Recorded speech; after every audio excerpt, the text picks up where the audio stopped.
Bersama kami dalam Selamat Pagi Malaysia dan seterusnya kita akan bincangkan sesuatu yang akan melanda negara kita ataupun telah pun melanda negara kita dan ia berkaitan dengan situasi cuaca. Kita akan bersama dengan Encik Jalan Simon yang merupakan Ketua Pengarah Jabatan Met Malaysia. Terima kasih kepada Jabatan Met Malaysia kerana selalu bersama kami setiap hari dalam Selamat Pagi Malaysia. Dan kali ini kita akan membincang tentang La Nina yang akan melanda dunia mulai September. Keadaan ini dijangka tidak mempengaruhi corak cuaca yang sedia ada. Ya, biasanya kalau La Nina yang lemah seperti sekarang, dia tidak memberi kesan yang signifikan kepada negara. Cuma dalam bulan 9 ni kita tengok banyak hujan lah. Jadi hujan tu lebih spread out. Tapi biasanya kesan dia tidak signifikan sangat. Tapi kalau La Nina yang kuat, biasanya dia akan memberi kesan yang mana boleh menyebabkan keadaan yang lebih lembap. Okey, mungkin itu berita baik sedikit kerana kita akan mengalami monsun timur laut di penghujung tahun selalu. Bila agaknya akan melanda monsun timur laut ini? Okey, sekarang kita sedang dalam fasa peralihan monsun yang telah bermula pada hujung September dan kita jangka akan berakhir pada awal bulan November dalam minggu pertama atau kedua. Dan minggu pertama atau kedua itulah akan bermulanya monsun timur laut. Dan bila monsun timur laut bermula, biasanya negeri-negeri pantai timur semenanjung lah akan menerima keadaan hujan yang lebat. Jadi mungkin ini satu lagi cabaran untuk kita nanti kerana kita sedang berdepan dengan situasi COVID dan mungkin dalam keadaan cuaca yang tidak dapat dijangka nanti taburan hujannya, kita juga akan menghadapi satu cabaran. Jadi harapan kami semoga semua agensi bersiap sedia untuk situasi ini di bulan November nanti. Adakah akan berlaku pula keadaan kemarau pada penghujung tahun ini setelah tamatnya tempoh? Okey, seperti biasa negara kita selepas semasa monsun timur laut pada peringkat awal tu hujan lebat. Tapi pada hujung monsun timur laut, terutamanya pada bulan Januari sampai bulan Mac tu, biasanya akan mengalami keadaan kering.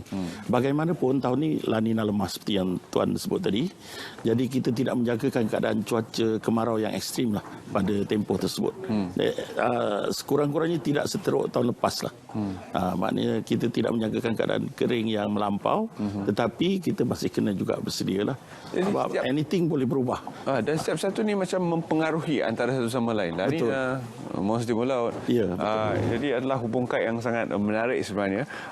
Dalam dunia baru ini disebabkan keadaan cuaca juga adalah agak berbeza.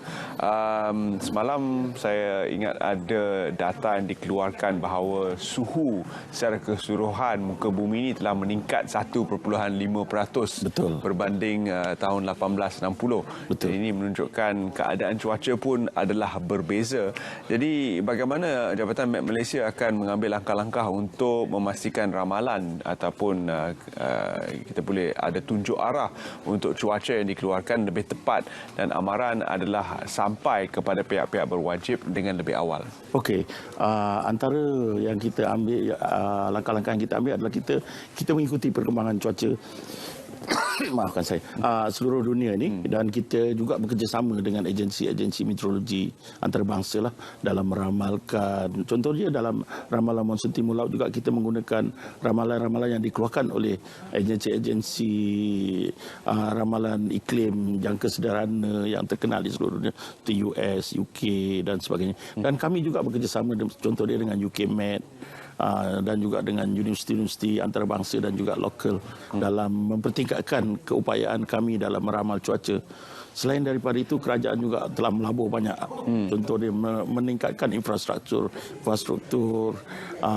pencerapan. Contohnya kita automatekan semua stesen kita, menambah rangkaian radar dan sebagainya untuk memastikan kita dapat mengesan cuaca ini dengan lebih tepat dan cepat dan kita dapat menyebarkan maklumat ini dengan lebih cepat kepada rakyat kita lah. Ini berarti mungkin perpindahan dapat dilakukan dengan lebih awal kawasan di tanah yang lebih mendap dan situasi seperti 2014 tidak akan berulang atau bagaimana? Mengikut jangkaan kami dan juga ramalan-ramalan yang dikeluarkan oleh pusat-pusat cuaca antarabangsa, kami tidak menjangkakan keadaan yang lebih lembap tahun ini. Jadi kami tidak menjangkakan keadaan cuaca ekstrim seperti 2014 akan berlaku. Walau bagaimanapun, anything can happen. Sekarang sekarang berlaku perubahan iklim dan juga keragaman iklim. Kalau tuan sedia maklum, macam antara bulan Jun sampai September, kita tak ada jerebu tahun ni. Alhamdulillah tak ada jerebu sebab kering. Sebab lembap. Jadi ini satu keadaan yang luar biasa juga. Jadi anything can happen. Jadi kita sentiasa pantau keadaan ini. Jangan kita suka sangat bila kita dengar kata keadaan ekstrim takkan berlaku, kita happy, enjoy. Tak boleh. Kita still kena bersedia seperti biasa dan dapatkan maklumat yang tepat supaya kita dapat bersedia dengan lebih cepat. Tentang persediaan ini, mungkin kita boleh perincikan sedikit persediaan dari pihak Met Malaysia. Okey, dari segi Met, kita dah mula sebenarnya berkempen lah. Berkempen, contohnya kita buat forum iklim. Kita juga memberi taklimat-taklimat kepada agensi-agensi pengurusan bencana dari segi peringkat daerah, negeri dan juga kebangsaan lah. Dan juga kami juga melatih pegawai kami supaya follow the SOP. Kita sentiasa mengemaskinilah SOP kami dan kita buat tabletop exercise sebagainya. Begitu juga kami juga mengadakan kerjasama dengan agensi-agensi lain seperti NADMA dan juga adik kami abang kami di Kementerian Kementerian Alam Sekitar dan Sumber Air seperti JPS, supaya bila kami keluarkan amaran dan sebagainya, mereka dapat memahami amaran-amaran yang kami keluarkan, dan juga kami juga sentiasa mengadakan kempen-kempen lah dari semasa ke semasa. Kami juga akan menyediakan membuka bilik gerakan bila monsun bermula, dan bilik gerakan kami boleh dihubungi 24/7. Dan kami juga akan bersedia sebagai saya kata tadi, kalau ada kemarau, kami juga akan bersedia sekiranya diperlukan untuk mengadakan seperti pembinaan awan dan sebagainya. Alhamdulillah, jumlah bilangan taufan di muka bumi ini kekal sama. Tidak ada pertambahan taufan dan sebagainya. Di Malaysia kita tidak dilanda dengan ribut taufan, tapi negara jiran kita Filipina ada mengalami kesan daripada taufan dan sebagainya. Adakah akan ada kesan daripada itu kepada negeri Sabah ataupun Sarawak? Okey, sebenarnya dari segi taufan ni, dia bukanlah ni tahun ni sebenarnya kita bernasib baik. Biasanya bila La Nina ni taufan kurang. Sebab suhu laut dia lebih sejuk. Jadi tahun ni memang agak kurang, tapi kemungkinan untuk negara terkena eko ataupun sampingan taufan tu masih ada. Sebab di Sabah ya terutamanya, dan kadang-kadang seperti tahun lepas dia boleh sampai ke pantai Terengganu, nasib baik tak masuk ke Semenanjung. Jadi kesan-kesan itu masih boleh berlaku, tapi kami akan pantau. Biasanya taufan ni kita dapat kesan lebih awal, cuma ke arah mana dia nak bergerak itu yang paling susah nak ramal. Tapi dengan pemantauan yang ada sekarang, kita boleh keluarkan amaran lebih awal sekiranya akan berlaku lah. Alhamdulillah di pantai barat Semenanjung ni kita tidak merasa cuaca yang ekstrim. Kita terlindung oleh Sumatera dan sebagainya. Jadi keadaan cuaca ekstrim tu mungkin kita tidak dapat rasa. Tetapi apakah mungkin akan ada sesuatu yang luar daripada jangkaan? Kita dapat rasakan mungkin gegaran seperti yang pernah berlaku satu ketika dulu. Ini kerana keadaan La Nina dan juga peningkatan suhu dan sebagainya, seperti kata tuan tadi, boleh mempengaruhi sesuatu yang di luar jangkaan. Okey, di pantai barat ni kita lebih concern dari segi ribut peti lah. Terutamanya antara sekarang sampai ujung bulan 11 ni. Biasanya negeri pantai barat akan mengalami ribut peti, dan yang paling kritikal bila ribut peti ni angin kuat dan juga banjir kilat lah. Jadi keadaan itu masih boleh berlaku, bukan tak boleh berlaku. Telah berlaku di Kuala Lumpur. Ya, betul. Banyak kali berlaku di Kuala Lumpur, dan especially di negeri-negeri utara, biasanya masa ni lah antara bulan 10 sampai awal bulan 11 tu bila nak berlaku banjir.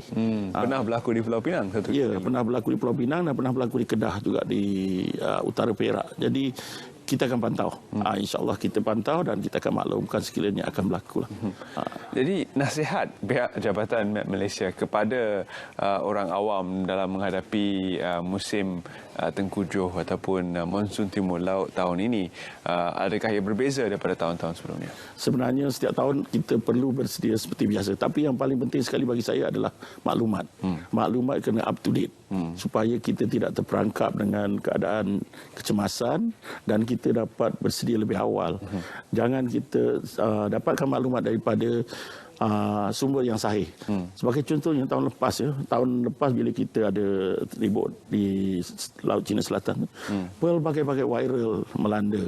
Banyak sangat kita terima viral dan rakyat panik. Jadi kita tak nak perkara begitu berlaku supaya rakyat dapatkan maklumat dari sumber yang sahih, supaya kita tidak bertindak tak tentu hala lah. Jadi dapatkan maklumat dari NADMA, dari JPS, daripada MET dan sebagainya, supaya kita dapat bertindak dengan betul.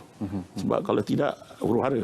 Nanti penuh dengan macam-macam viral sekarang ni. Keadaan suhu, taburan hujan dan sebagainya dilihat tidak mempengaruhi pun virus COVID-19 dan penularannya. Jika berlaku sesuatu di mana terpaksa ada perpindahan ataupun keadaan mungkin seperti yang kita lihat tahun-tahun sebelumnya di pantai timur ataupun di pantai barat, apakah langkah-langkah SOP yang mungkin boleh Met Malaysia lihat sebagai langkah tambahan dalam pada kita juga memerangi COVID tetapi terpaksa juga mengharungi suatu situasi banjir? Met sebenarnya tak terlibat dari segi pemindahan. Ini kena tanya NADMA dan juga Jabatan Kebajikan Masyarakat sebenarnya. Tapi dari segi Met sendiri kami memang mengadakan persediaan sebab kami juga frontliner yang tidak terhindar. Kadang-kadang kita pun terpaksa menghadapi ada staf kita kena kuarantin dan sebagainya. Jadi kami juga bersedia sekiranya in case pejabat kami terpaksa ditutup, sekiranya ada jangkitan dan sebagainya. Jadi kami memang telah bersedia dengan apa plan A, plan B sekiranya benda-benda begini berlaku, dan bagaimana maklumat-maklumat kami masih boleh disampaikan kepada agensi-agensi pengurusan bencana supaya tindakan awal dapat diambil. Maknanya kita memang telah bersedia, cuma dari segi perpindahan dan sebagainya itu saya minta maaf lah. Saya tak boleh komen sebab itu bukan dalam kepakaran saya. Baik, kita akan nantikan mungkin jawapan daripada pihak-pihak NADMA dan sebagainya. Sekiranya ada situasi seperti itu, apakah langkah-langkah SOP tambahan yang harus diperkenalkan? Kerana kita bukan saja berperang dengan satu musuh tetapi juga musuh-musuh tradisi kita. Tapi saya yakin mereka telah bersedia. Saya yakin sebab kami sentiasa berhubung dan kami yakin mereka well prepared tahun ini. Jadi sekali lagi untuk kesampaian maklumat itu, apakah portal-portal yang telah pun dikenal pasti oleh Met Malaysia yang menyampaikan saluran maklumat yang sahih?